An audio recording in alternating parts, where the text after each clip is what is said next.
साथियों, आज रिया दीदी ने अपने टैलेंट से पड़ोस वाली गरिमा का घमंड चकनाचूर कर दिया। दरअसल रिया दीदी बालकनी में बैठकर अपने छोटे छोटे पौधों पर पानी छिड़क रही थी। वह पौधे जिनमें उम्मीद बोती थी और पानी के साथ सपनों की उम्मीद थी। तभी अचानक से दरवाजे पर आवाज हुई। दीदी ने पीछे मुड़कर देखा। सामने वही पड़ोस वाली गरिमा, जिसकी जुबान हमेशा गरीबों की बेइज्जती करने में ही चलती थी। लेकिन इससे पहले कि दीदी कुछ पूछती, गरिमा ने एक पुराना टूटा फूटा मिट्टी का कलश उनके हाथ में थमा दिया। दीदी ने हैरान होकर कहा, गरिमा जी, ये क्या? तभी गरिमा ने हंसी के साथ कहा, नो रिया, तुम कभी दुबई गई हो आर्ट सीखने के लिए?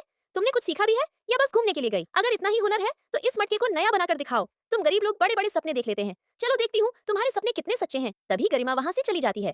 साथियों, आज दीदी ने सोच लिया कि जब दीदी दुबई जाने की तैयारी कर रही थी, उसी गरिमा ने पूरे गांव के सामने कहा था, इसकी औकात दुबई जाने की नहीं है। साथियों, उस दिन दीदी ने कुछ नहीं कहा, बस अपने सपनों को पकड़कर चली। और कल ही दीदी अपने ससुराल से लौटी थी, लेकिन आज गरिमा की चुनौती ने सब याद दिला दिया था। दीदी ने बिना एक पल गवाए बाजार से रंग खरीद कर लाई। वो पुराने कलश उनके सामने रखा था, टूटा हुआ, धूल में, ठीक वैसे ही जैसे गरीबों को समाज की नजर में देखा जाता है। पर दीदी ने उस टूटे कलश में भी खूबसूरती देखी। उन्होंने उस कलश पर रंग चढ़ाया, जहां दरार थी वहां चमकदार रंग लगाए। लेकिन दीदी के हाथ कांप रहे थे, पर सपने बिल्कुल स्थिर थे। इस बार पूरा मोहल्ला सादा।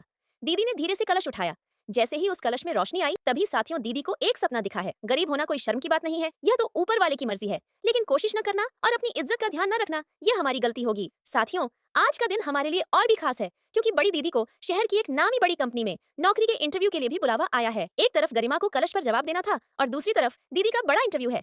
मतलब आज का दिन हमारे घर की किस्मत बदलने का भी दिन हो सकता है। इसलिए दीदी ने सुबह से ही समय बर्बाद नहीं किया, मेहनत करती रही और हर रंग को अच्छे से फिट करती रही, ताकि कलश न सिर्फ देखने लायक हो, बल्कि किसी खरीदी हुई कलश से कम न लगे। धीरे धीरे कलश का ढांचा तैयार हो गया। फिर उसके किनारों को अच्छे से सजाया, ताकि दिखने में आकर्षक लगे। साथियों, यह कलश सिर्फ देखने का सामान नहीं, बल्कि हमारी मेहनत और हमारी इज्जत का प्रतीक है। हमारी मेहनत लगभग पूरी हो चुकी है, लेकिन उसे देखने से पहले आप इन बॉलीवुड हीरो और अपने पिताजी में से किसे अपना हीरो मानते हो? जो लोग अपने पिताजी को हीरो मानते हैं, वो लोग इस वीडियो को लाइक करके चैनल को सब्सक्राइब करें और कमेंट में लव यू डैड लिखें। साथियों, लास्ट में दीदी ने कितना सुंदर मटका सजा दिया, जिसे देखकर पड़ोस वाली गरिमा का घमंड चकनाचूर हो गया।